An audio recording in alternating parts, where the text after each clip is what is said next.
पहले भय प्रणाम जो नमो जो आगे होय।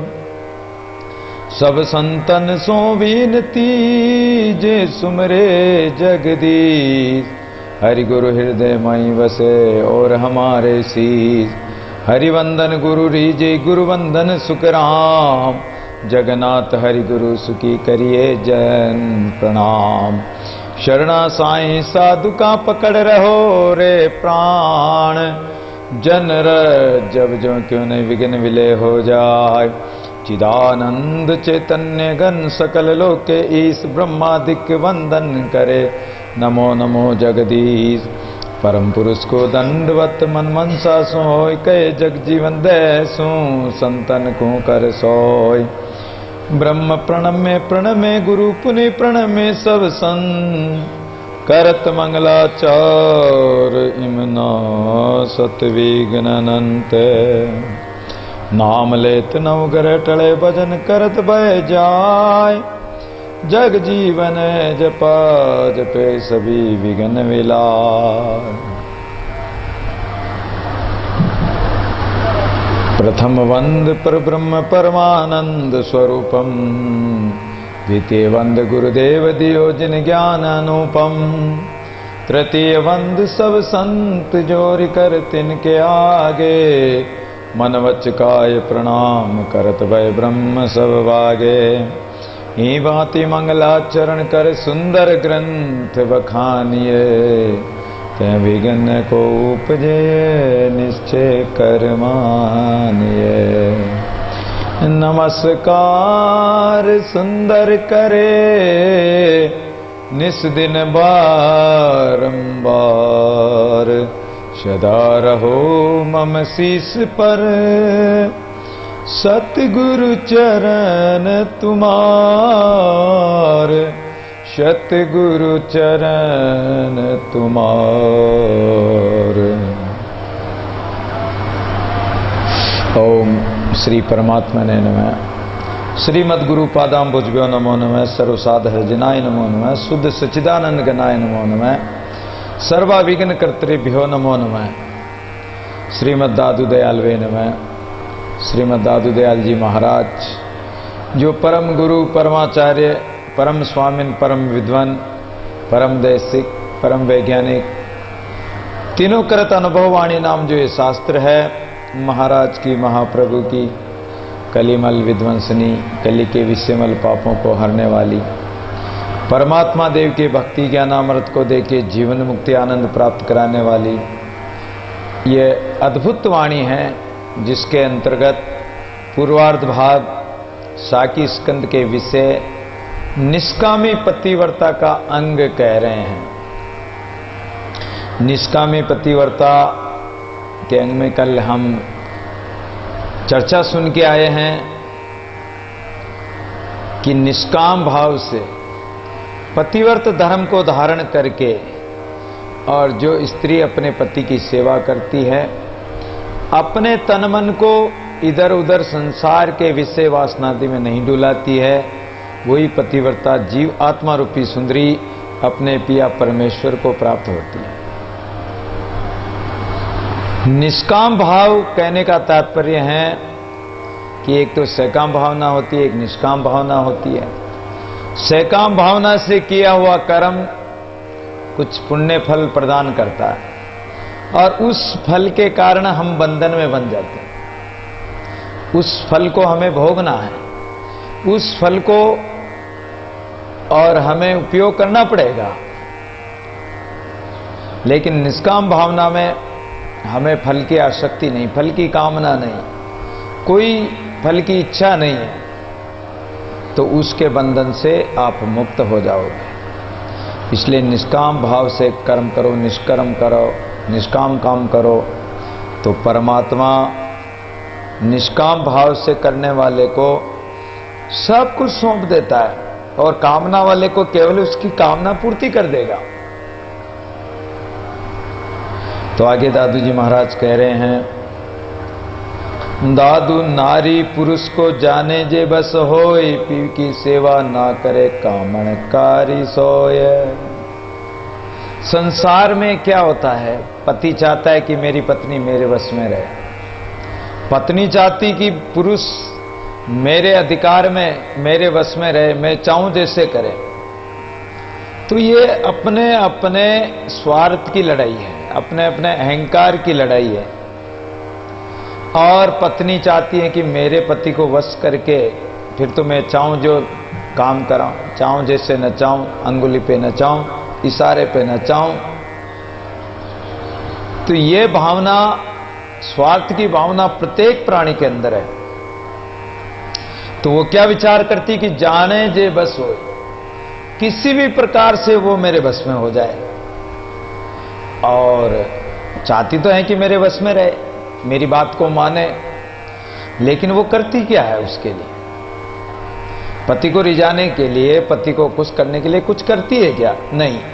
पीव की सेवा ना करे, अपने पति की सेवा तो करती नहीं, और चाहती हैं कि मेरा पति वश में हो जाए। तो बिना सेवा के और स्वामी कैसे प्रसन्न हो सकते हैं? कामणगारी सोई, इसलिए उसको कामणगारी कहा गया है कि वो कामना करने वाली, संसार की इच्छा रखने वाली, अन्यत्र भटकने वाली वृत्ति है वो। इसलिए एक बार क्या हुआ कि एक बादशाह की, हुरम बादशाह की जो रानी, उसने विचार किया कि बादशाह मेरे वश में नहीं चलता है। तो बादशाह को वश में करने के लिए वो एक कोई फकीर के पास गई, फकीर को सारी बात बताई। फकीर ने कहा कि कोई बात नहीं, तुम्हें एक मंत्र दे देते हैं और तुम्हें उपाय बता देते हैं, तो तुम्हारे पति तुम्हारे वश में हो जाएंगे। बोले कि एक ताबीज बना देता हूं तो तुम्हारे पति तो क्या, संसार का कोई भी व्यक्ति तुम्हारे वश में हो जाएगा। उन्होंने कहा कि मुझे तो मेरे पति ही, मेरे बादशाह ही वश में चाहिए।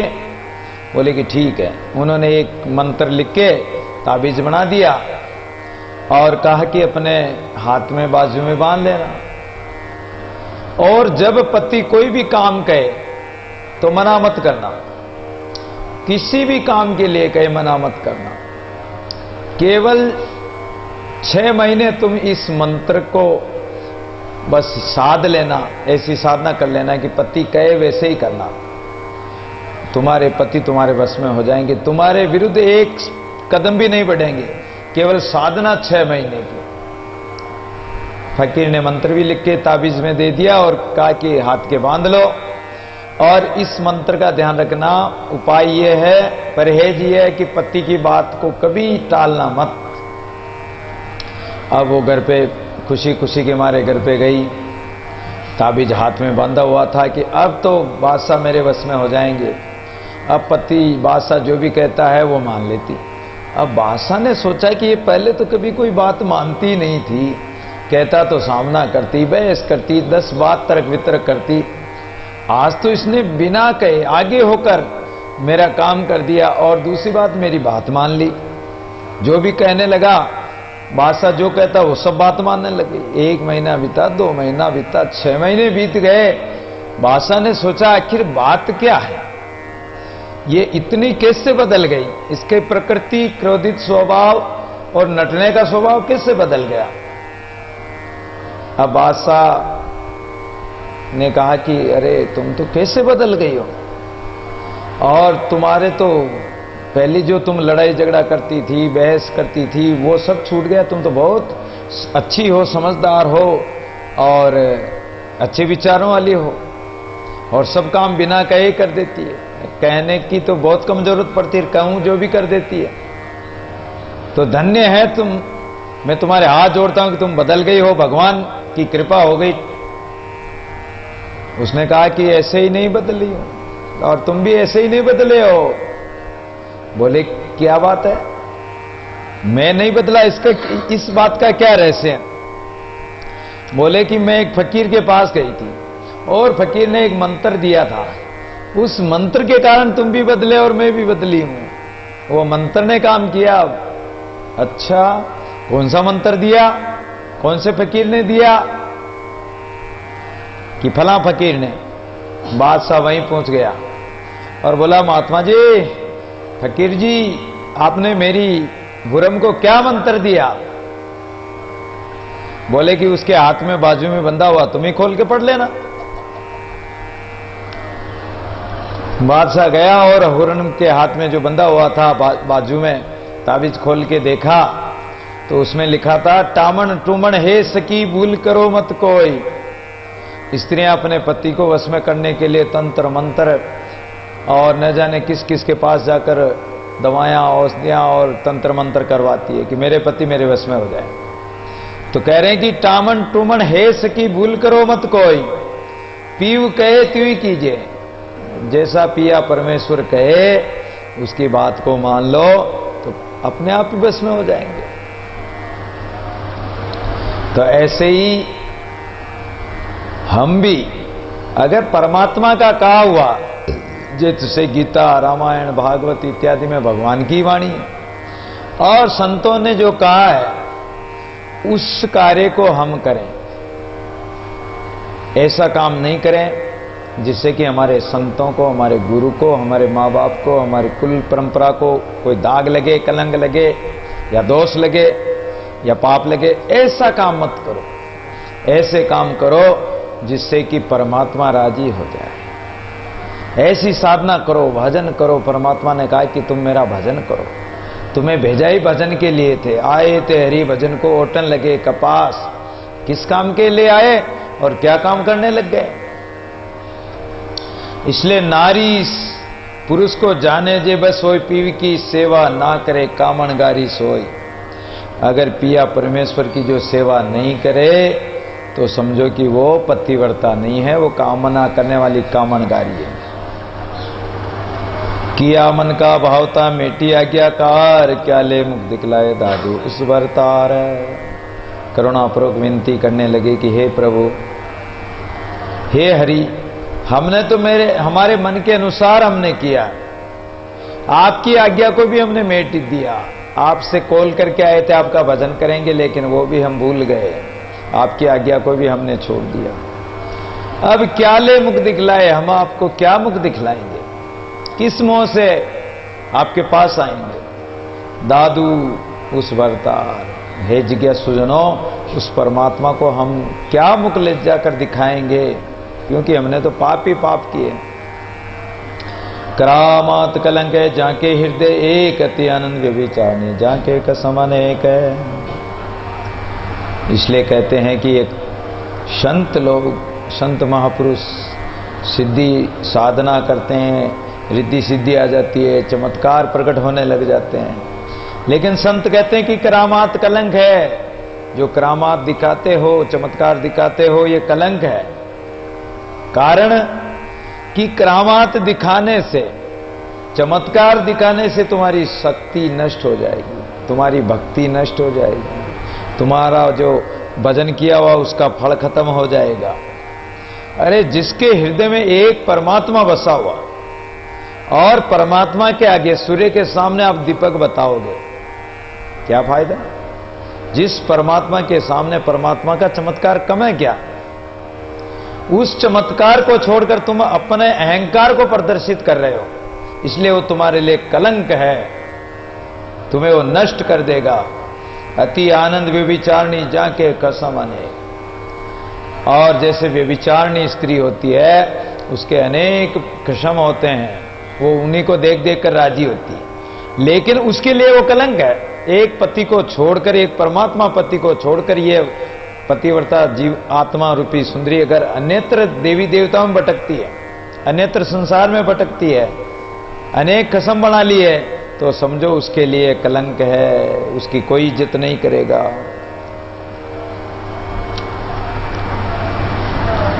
और करामात ये भी कलंक है। कैसे कि एक बार एक महात्मा थे, भिक्षा लेने जाते थे। तो भिक्षा लेने जाते एक माई ने भिक्षा दी और बोली कि महाराज, मेरे पति विदेश गए हुए हैं, अब वो कब लौट कर आएंगे?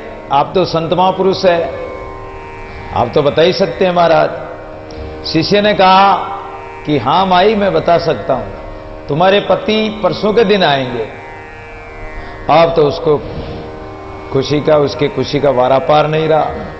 उसने तैयारी शुरू कर दी कि मेरे पतिदेव परसों आने वाले हैं, और उसने तैयारी की, साज सजा कर मकान को, घर को, और श्रृंगार कर लिया, मीठे मीठे पकवान इत्यादि बना लिए। अब जब इतना सब कुछ हो गया, इतने में पति आ गया। अब पति ने देखा कि ये बंधनवार बांध रखी, घर मकान पूरा सजा रखा, इसका क्या कारण है? मेरे आने का तो कोई पता नहीं था, समाचार नहीं था, पहले कोई टेलीफोन थोड़ी थे जो टेलीफोन कर दो। मेरे आने का इसको पता ही नहीं था, और इसने सजावट किसके लिए कर रखी? उसके मन में संशय हो गया कि शायद किसी अन्य व्यक्ति के लिए इसने सजावट कर रखी, श्रृंगार कर रखा, और मीठे मीठे पकवान बना रखे हैं। शंका हो गई। तो उसने कहा कि ये सजावट, ये श्रृंगार, ये पकवान, ये उत्सव किसके लिए मना रही हो? बोले कि आपके आने की खुशी में।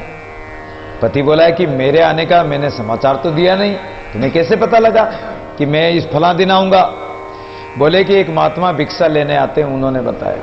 अच्छा, तो वो महात्मा आ जाएंगे? कि हाँ। इतने में तो महात्मा अलख निरंजन सब दुख भंजन आवाज लगा दी। आवाज लगाते ही बोले कि यही महात्मा है। अच्छा, यही है महात्मा जी, इधर आओ। हाँ भाई, क्या बात है? महाराज, आप बता सकते हो? कि हाँ। अरे, मेरे परसों के आने के आपको क्या पता? कि ये तो गुरुजनों की कृपा। अच्छा, आप सब जानते हो? कि हाँ। तो ये बताओ कि मेरे जो घोड़ी है, ये घोड़ी ब्याने वाली है, इसके पेट में बछेरा है, घोड़ी है कि घोड़ा है? क्या है बताओ, और नहीं बताओ कि तो अभी तलवार से काट दूंगा। महात्मा ने कहा कि इसके बछेरा होगा।